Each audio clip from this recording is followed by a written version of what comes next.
Imagine this. You wake up one morning and you are king, not metaphorically, not boss of your own life. A real king, ruler of a nation of over 200 million people. Nigeria, the giant of Africa. Palaces, guards, oil wealth, land, power beyond anything you've ever touched. And the moment word spreads that you sit on the throne, everyone you have ever known suddenly remembers your name. Cousins you haven't spoken to in a decade. Old classmates who never texted back. Neighbors who used to look past you. They're calling. They're smiling. They're already planning what they need from you. But here's the problem. You have 20 minutes before your first council meeting, and someone in that room already wants your throne. You don't know who yet. By the end of this video, you will. You think wealth makes you safe. You think power makes you untouchable. You think being surrounded by successful, money-minded people means you finally made it. You're wrong. Money-minded people don't love you. They love your position. And the second your position becomes useful to them, they will act like your closest ally, right up until the moment it's more useful to replace you. This isn't just about Nigeria. This is about human psychology under wealth and power. And Nigeria simply gives us the sharpest, most vivid stage to watch it play out. Because status, hierarchy, and money are woven into every layer of the culture, from the family compound to the palace gates. Nobody talks about this. The more money surrounds you, the less real the people around you become. You think you're prepared for this. You're not, because right now, wherever you are in life, you already have a version of this happening around you. Smaller stakes, same exact pattern. And if you don't understand how it works at the small scale, you will never survive it at the large scale. So, let's build the whole system from the ground up. Let's understand exactly what happens the moment you sit on that throne. Here's what actually happens when you become king. The moment your crown is real, every relationship you have transforms into a transaction, whether anyone admits it out loud or not. Your childhood friend? He's not calling to catch up. He's calling because he's already calculating what knowing the king personally is worth to him. The doors it opens, the deals it protects, the status it hands him in every room he walks into for the rest of his life. Your advisors? Half of them are loyal to the throne itself. The other half are loyal to whoever eventually sits on it next, and they're already positioning themselves for that future, right now, while smiling at you today. And your family, the people who are supposed to be your safest circle, become, paradoxically, the most dangerous people around you, not because they're evil, because they have access, they have proximity. They have decades of history with you, which means they know exactly which buttons to press, which guilt to apply, which old wounds to reopen when they need something. This is called proximity power. The closer someone is to your resources, the more they benefit from your instability, not your stability. It sounds backwards. It isn't. A stable king is boring to exploit. There's no crack to work with. But a king who's distracted, indebted, insecure, lonely, or emotionally dependent, that king is an opportunity. That king can be managed. That king can be shaped from behind the curtain by whoever gets close enough. It gets worse, because it's not just outsiders angling for position. It's the entire structure of the court itself. Every kingdom in history, real or symbolic, builds an invisible hierarchy of access. Some people get 5 minutes with the king. Some get 5 hours. And the people who control that access quietly become more powerful than half the actual title holders in the room. You could be surrounded by hundreds of people who all technically serve you, and still be more alone than you've ever been in your life.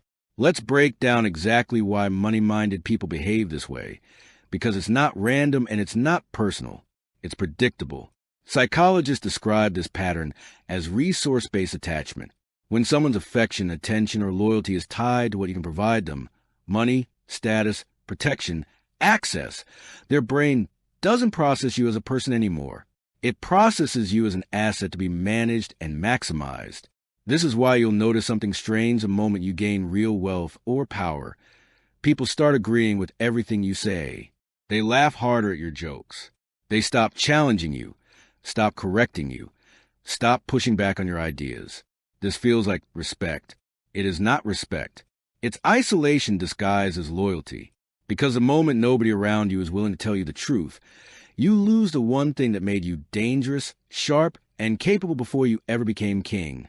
your judgment. Look at royal courts throughout history, and you'll find this exact pattern repeating generation after generation, empire after empire. The ruler surrounded by yes-men slowly drifts from reality, while the real decisions quietly get made by whoever controls access to him. The king believes he's in charge. Meanwhile, the people managing his calendar, his information, his inner circle, they're the ones actually steering the kingdom.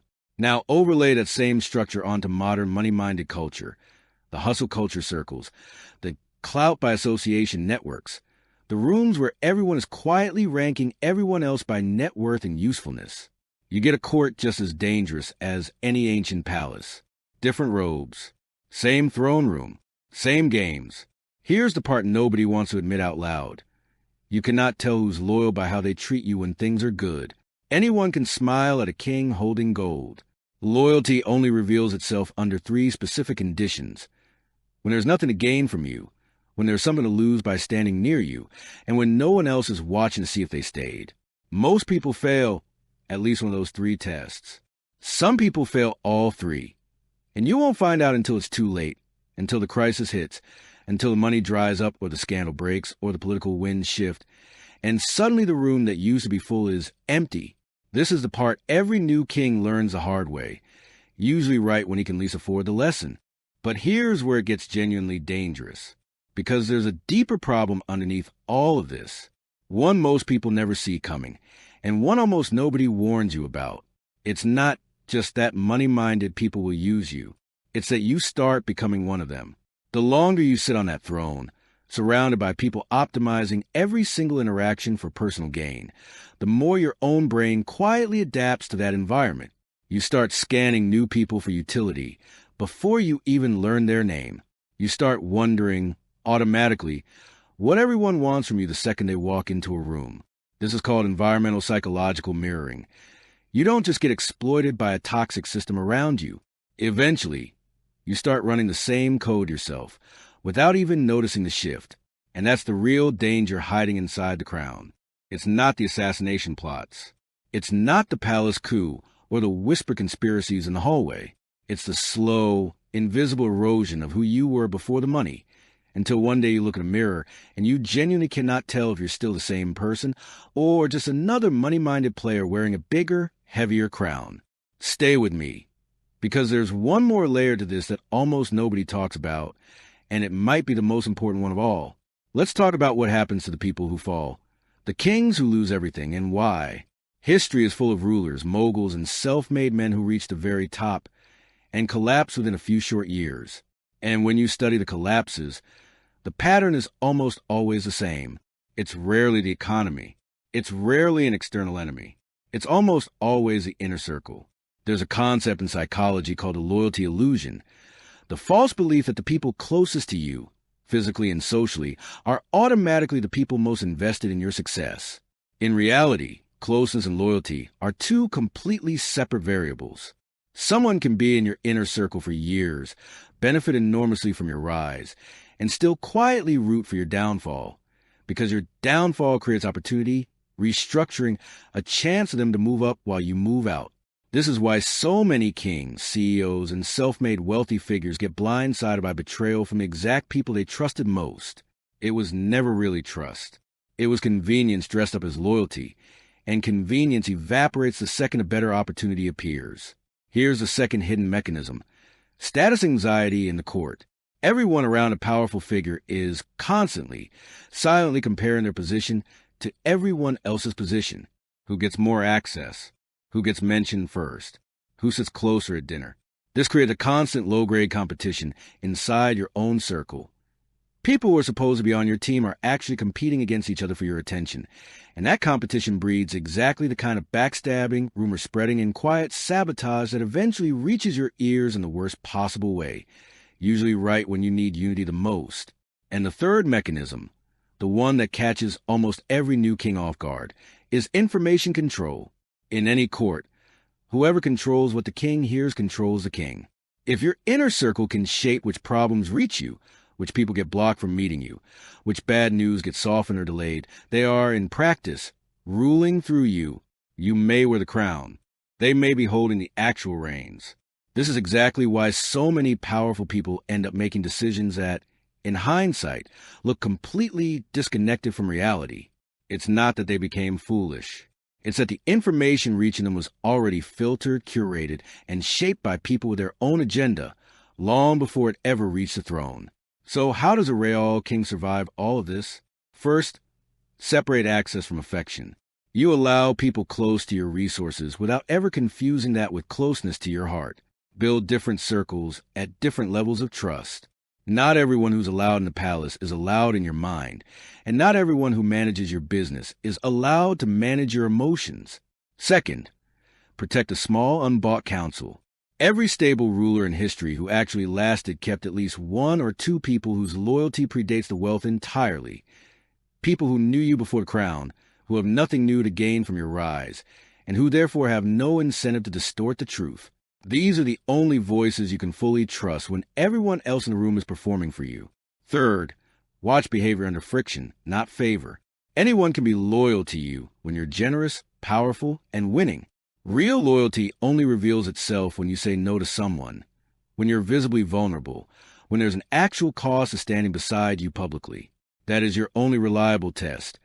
And you have to run it deliberately, again and again, because the stakes only get higher the longer you wait to find out. Fourth, break the information monopoly.